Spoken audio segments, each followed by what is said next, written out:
પૂજ્ય મહાત્મા ગાંધીજી અને સરદાર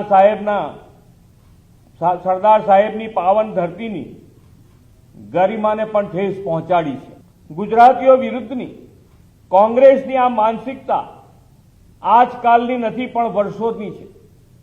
દેશની એકતા અને અખંડિતતાના શિલ્પી સરદાર સાહેબને ભારત રત્ન ન આપીને તેમની પણ કોંગ્રેસે ઉપેક્ષા કરી હતી।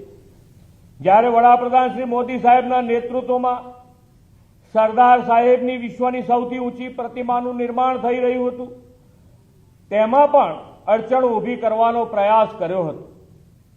સરદાર સાહેબના વિઝનથી શરૂ થયેલા સરદાર સરોવર ડેમના કામને અટકાવવાનું પાપ પણ કોંગ્રેસની સરકારે કરીને વર્ષો સુધી નર્મદાના નીર ગુજરાતને મળતા અટકાવ્યા હતા।